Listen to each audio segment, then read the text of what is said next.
What we're going to talk about now is how to use a very simple self-defense tool called a Kopo. Now, do you guys know the difference between a Kopo and a Yawara? Anybody? It's the same damn thing. The only difference is the Kopo has a loop for you to put your hand in. So I'm sure you guys have seen those self-defense keychains or whatever. It has this little metal thing and people can use it to strike with or whatever. That's like a Yawara stick. It's like, you know what I mean? You can use it for impact striking, things like that.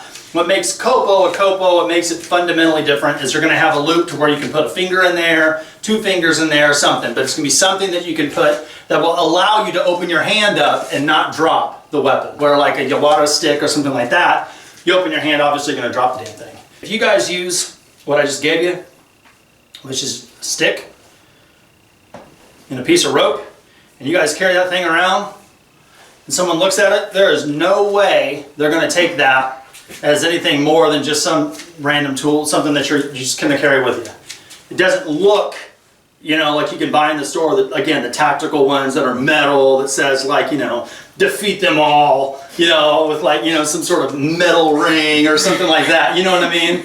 It doesn't come off as aggressive, right? Force multiplier happens because it takes the force that you already have coming down and it multiplies it because the thing that you're holding comes to a specific point and it focuses all your whole force instead of over the diameter of my hand, which spreads that force out. It takes the same force and concentrates it on a single point, which then causes more damage.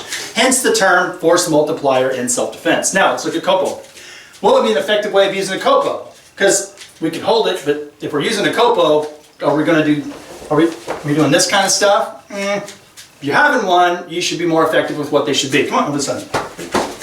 So let's look at some of the primary uses. One, obviously, force multiplier. If he gives me a grab, I could take this Kopo and imagine this, right? And remember, we talked about coming right up here with that Taishozuki and driving it up like this. Imagine this stick that you have here in your hand, and you're driving that up into the throat as hard as you can. I mean, right? Or you could use it coming across like a hammer fist to the jaw, striking him as fast as you can this way. So whether you're driving it up this way, which is coming underneath here, right?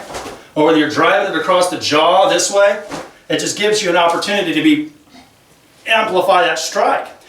If you don't want to go to the jaw, you go right into the temple here if you're looking for more damage for the strike, right? You could even use this, open it, and instead of coming like this, you could still strike into it this way to use the whole, pop them right in here like this. And you could try to pinpoint it if you like, but I can promise you if I do this, smacking with my hand, or if I've got this, and I come in as hard as I can, I jam that stick right up against the whole thing in there, it's going to cause a lot more damage, right? Where that hand is right there, see that digit between the thumb and the first finger? You push in there like that bone line right across here. We got lots of techniques where we go against that forearm, you know, you drive it in there like this. Or this right here, you guys know that little pressure point there, you can drive that into the throat, the ridge of the nose. There's lots of ways that you can be effective with it. The easiest ways to be effective with the Kopo in self-defense. The first thing is going to be using it as a force multiplier. So again, like we would use the Taisho coming up into that jaw, I think that you should be using the same thing. You can either use it to strike up, you can use it to come into the jaw crossed, you could go into the neck, jamming it in. You can go inside that collarbone, and when you strike, you can press down to get some sort of more force taking it down. You could attack the arm that they're grabbing with. I can counter grab. I could go right as that bone against the forearm and push here. I can use this as the counter grab into the fingers and digits this way. I could grab across the top of the hand and rotate over to get wrist locks. You could put it on the nose and press. You could strike into the temple. Lots of things. Things you're not going to, because he goes, oh yeah, that makes sense. I could put that together. 1, 2, 3. Perfect. But there's a lot of people that don't. They could think about it rationally in this environment, but then something happens and then they do things like this. Or they're trying to hit them over here like this. That's a lot of tissue.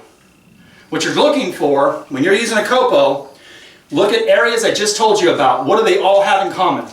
Because you don't have to learn, if you don't, you know, again, it's the principles that matter.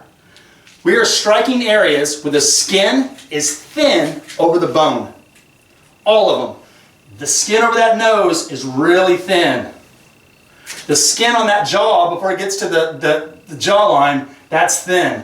The skin right above that is thin before I push into that bone. That skin over that bone, that's thin. That's thin. On top of the hand, that's thin. We're looking for that. I'm not going to take a Copo and jam it into the top of his thigh. There's too much meat there. What we want to do now is I'm going to have you guys practice with, I want you guys to have a single grab and a double grab. Single grab left, single grab right, and a double grab. And I want you guys to counter grab and go to a point. I want you to come up with the first 3 points that you feel are going to be the 3 trigger points you're going to do. They grab you, what is the first one you think you're going to do? And I want you to do that. What's the second one you think of and do that? I can give you 20 things to hit, but the reality of it is in the situation, you're only going to need to do 1. So counter grab and go through, right? All right, let's try.